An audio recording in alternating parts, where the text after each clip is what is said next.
King Abdul Azeez അന്താരാഷ്ട്ര ഖുർആൻ മത്സരത്തിന് ഇന്ന് മക്കയിൽ തുടക്കം. 40 ലക്ഷം റിയാലാണ് വിജയികളെ കാത്തിരിക്കുന്നത്. ലോകത്തിന്റെ വിവിധ ഭാഗങ്ങളിൽ നിന്നായി 150-ലധികം മത്സരാർത്ഥികൾ പങ്കെടുക്കും. വിശുദ്ധ ഖുർആനുമായി ബന്ധപ്പെട്ട ലോകത്തിലെ തന്നെ ഏറ്റവും വലിയ മത്സരമാണ് കിങ് അബ്ദുൽ അസീസ് അന്താരാഷ്ട്ര ഖുർആൻ മത്സരം. മത്സരത്തിന്റെ 44ാമത് പതിപ്പ് ഇന്ന് മക്കയിൽ ആരംഭിച്ചു. ഖുർആൻ മനഃപ്പാഠമാക്കൽ, പാരായണം, വ്യാഖ്യാനം തുടങ്ങി 5 വിഭാഗങ്ങളിലാണ് മത്സരങ്ങൾ നടക്കുന്നത്. വിശുദ്ധ ഗ്രന്ഥവുമായുള്ള വിശ്വാസികളുടെ ബന്ധം വർദ്ധിപ്പിക്കുക, ഖുർആന്റെ സന്ദേശം പ്രചരിപ്പിക്കുക തുടങ്ങിയ ലക്ഷ്യങ്ങളോടെയാണ് മത്സരം സംഘടിപ്പിക്കുന്നത്.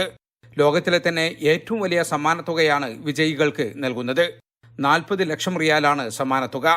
പ്രധാനപ്പെട്ട മത്സരത്തിലെ വിജയിക്ക് 5 ലക്ഷം റിയാൽ സമ്മാനം ലഭിക്കും. 123 രാജ്യങ്ങളിൽ നിന്നും 174 മത്സരാർത്ഥികൾ പങ്കെടുക്കുന്നുണ്ട്. ജലീൽ കണമകലം, 24 ജിദ്ദ.